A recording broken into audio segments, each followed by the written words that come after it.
ஒரு வேளை போய் ஒரு வேளை வருகிறது. எபிசோட் 1.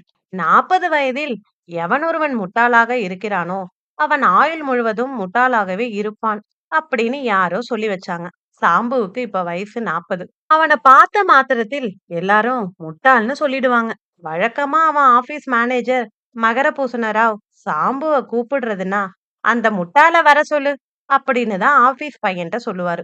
ஆபீஸ் பையனும் மறுபேச்சு பேசாம சாம்புவிடம் வந்து நிப்பான். விளாம்பழம் பாத்திருக்கீங்களா? கொஞ்சம் பெரிய விளாம்பழத்தை நினைச்சுங்க. அதுதான் சாம்புவின் தலை. கன்றுக்குட்டி அழகா காதுகளை முன்புறம் வளைத்து கொண்டு நிக்கும்ல, அந்த மாதிரி 2 காது, பட்டன் இல்லாத சட்டை, பழைய கோட்டு, கிழிஞ்ச கொடை.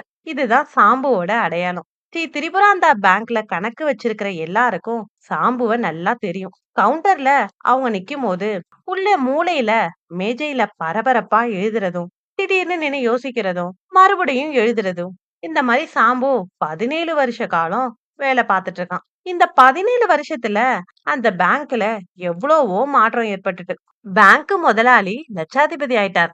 எத்தனையோ குமாஸ்தாக்கள் மாறிட்டாங்க. எத்தனையோ பேருக்கு சம்பளமும் உயர்ந்துடுச்சு.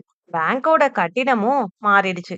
ஏன் நம்ம சாம்புவோட உருவத்துல கூட எத்தனை மாற்றம். உச்சந்தலையில ஏற்பட்ட சிறு வழுக்க இப்போ பின்தலையில அர்த்தச்சந்திர வடிவத்துக்கு வந்துருச்சு. இத்தனை மாறுதலுக்கு இடையில ஒண்ணே ஒண்ணு மட்டும் மாறல.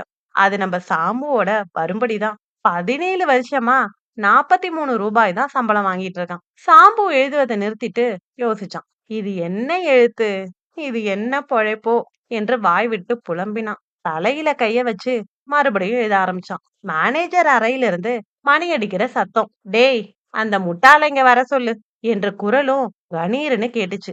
இது சாம்புவோட காதுல நல்லா விழுந்தது. டைபிஸ்ட் சுப்பிரமணி சிரிப்பை அடக்கி கொண்டு, மிஸ்டர் சாம்பு, மேனேஜர் உங்களை கூப்பிடுறாரு போலயே என்றான். சாம்புவுக்கு உதடுகள் துடித்தன. கோபத்தை அடக்கிக் கொள்ள முயன்று பார்த்தான். கோபித்து கொண்டால் வேலை போய்விடுமே. அப்புறம் வேறு வேலைக்கு உடனே எங்க போறது? வீட்ல உட்கார்ந்து சாப்பிடலானா கையில அதிக பணம் இல்ல. நெத்தியில வந்த வியர்வைய துடைக்க கோட்டு பையில இருந்து கைக்குட்டையை எடுத்தான். மோந்து பார்த்தான். ஜவ்வாது வாசனை. திடீர்னு எப்படி ஜவ்வாது வாசனை? அங்கதான் அவனோட அதிர்ஷ்டம் பறந்துச்சு. ஆமாங்க, இத வச்சு சாம்பு என்னெல்லாம் சிஐடி வேலை பார்க்க போறான் தெரியுமா? நாளை பார்க்கலாம். இந்த ஸ்டோரி உங்களுக்கு பிடிச்சிருந்தா மறக்காம நம்ம பேஜை ஃபாலோ பண்ணி சப்போர்ட் பண்ணுங்க. நன்றி.